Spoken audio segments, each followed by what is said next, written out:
The Immortal John Hancock here, and today I'm going to be sharing with you great 80s gaming on the ColecoVision. Some of you out there might have grown up with pre-Nintendo consoles. Others may have grown up later and afterwards and have not experienced the amazing games on the ColecoVision. In today's video, I'm going to be taking 10 games that I love to play on the ColecoVision, sharing those games with you, sharing captured footage on a real ColecoVision, as well as showing you the physical games themselves. So sit back, relax, and I hope you enjoy the video. First up is a launch title for the ColecoVision, Zaxxon. The ColecoVision offered an arcade version of Zaxxon that was better than other console releases such as the Intellivision and the Atari 2600. And this is a great adaptation of the arcade hit from Sega as you navigate your ship through various obstacles in a 3D isometric view. Enemies are worth various points where you get to the end of the level to defeat the robot Zaxxon, which is worth 5,000 points.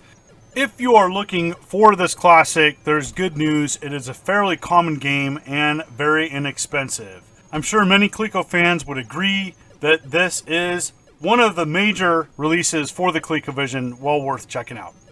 The pack-in for the ColecoVision was Donkey Kong, and while Donkey Kong is an imperfect port, missing one of the levels from the arcade, it is still a great game to play.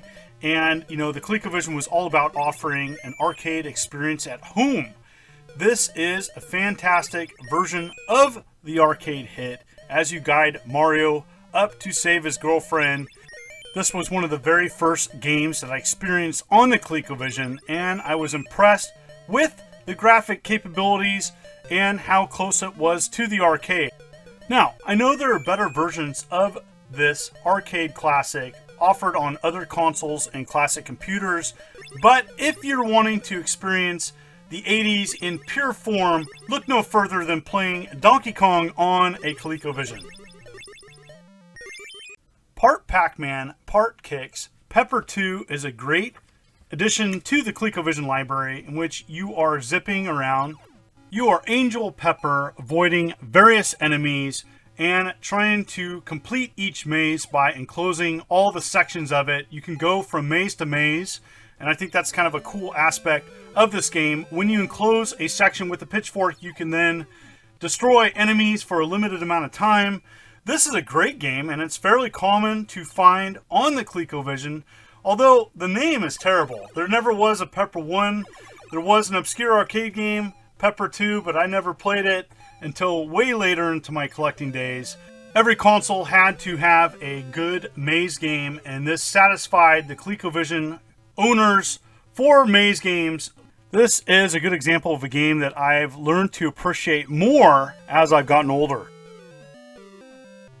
Probably my favorite on the ColecoVision's library is Frenzy, which is a follow-up to Berserk. And what I like about this follow-up sequel is it takes all the great gameplay elements that were part of Berserk and then adds to it with reflective shots. You're able to destroy walls. The AI is improved. This is a fantastic game if you haven't played it. There's only a few home ports. The ZX Spectrum and the ColecoVision were the only two platforms to receive a port of this semi-obscure arcade classic. Tons of fun to go around. The animation's great.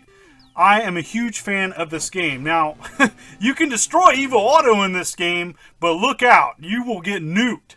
Alright, next up is QBert, and QBert is on every platform possible. The home port of QBert on the ColecoVision's got the introductions to the levels, all the various enemies and challenges. It's great. QBert himself isn't that great looking, but if you can overlook that, it is a very good home port of the arcade classic. This is one of the early classic games that I introduced my son to. He's a big fan of QBert now. This is a highly recommended title. If you haven't played the original QBert, this is one to revisit and play on the ColecoVision however you can, emulator or physical cart.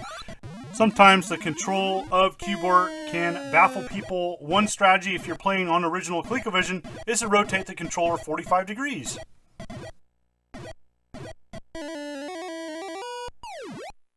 If you are a fan of Scorched Earth, the classic PC game, you're going to feel right at home by playing Artillery Duel. And this is a very simplistic two-player game in which you are lobbing mortars at your opponent with different wind speeds. And what you do is you adjust your barrel and the powder per shot, and you launch as you attempt to take out your opponent in one giant blast. There is damage. You can be damaged and still fire back. This is a fun two-player game. Unfortunately, it's only a two-player game, but if you're looking for a great experience to play with a friend, this is great. I've used to play this quite a bit on the Bally Astrocade of all things, and the ColecoVision version is fantastic. I think often that Zaxxon games are games that are often overlooked, and this is still one of my favorites to play with a friend. Highly recommend it. Great animation too at the end. Next up is Burger Time. Burger Time is another arcade port. And, you know, while the Intellivision version of Burger Time gets a lot of the publicity, I actually enjoy the ColecoVision version. The graphics are one of the best home ports of this arcade game. Great sound as you maneuver Peter Pepper around the screen, avoiding various food items with the names Mr. Hot Dog, Mr. Egg, and Mr. Pickle. And so you go around, you can get bonus items such as ice cream. You can pick up additional pepper, which you use to stun your opponents. The strategy is you want the opponents to chase you as you maneuver around the screen, and you wait for them, and then you drop down various items of the hamburger, and then they get squished. Definitely an iconic game of the 80s. Next up is H.E.R.O. H.E.R.O had various packaging options in which the plastic tray for the cartridge fit many different consoles. And so here we go. H.E.R.O looks fantastic on the ColecoVision with enhanced graphics versus the Atari 2600 version. And so you are flying around various stages. For people that want to know, H.E.R.O stands for Helicopter Emergency Rescue Operation. And this is another timeless classic from Activision. Activision did so many great games of the 80s. You know, they really were the foundation of many childhood memories, especially for the ColecoVision. The ColecoVision version of H.E.R.O is amazing. Highly recommend it. I know this is a huge game and favorite of Metal Jesus Rocks. Unfortunately, this was kind of a late release. Came out in '84 for the ColecoVision and kind of uncommon to track down. Next up is Mr. Doose Castle. This is a sequel to Mr. Do and often overlooked. Mr. Do games all are different. This is my favorite of the Mr. Do series, in which you are navigating around, climbing up ladders, and pounding out items that are on each level, such as cherries and keys. If you knock out all the keys, you can go to the top to a bonus area where you can gain points. This is a really strange arcade game. It's a good home port of it. It moves fast. I really like that you can adjust the ladders. And by the way, this is one of the few games in which, that's right, your enemies are various colored unicorns. You complete a stage by knocking out all the cherry parts of the floor. Lots of different ways to play this. Definitely worth the look. This Color Vector arcade game had an amazing port on the ColecoVision. My copy of the game even has an original receipt from Toys R Us from '85. You can use the Super Action controllers or the original controllers. This is a great classic Star Trek game in which you're maneuvering the Enterprise around various sectors. You will visit different star bases and protecting star bases from Klingon starships. It's got a cool perspective at the bottom of the screen. I really like how this arcade game has been ported to the ColecoVision, and you have to avoid various enemies. You can go to a starbase to recharge your shields. There's antimatter drones. There's also various other enemies.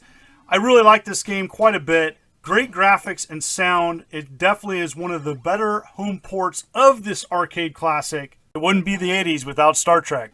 So, did this video take you back to the 80s? Are any of these games new to you? Did you experience any of these? Comment below, as I would love to hear from you. Thank you so much for the ongoing support. It means the world to me. Please be safe. Hit that like button. Hit that subscribe button. This is the Immortal John Hancock, and you take care.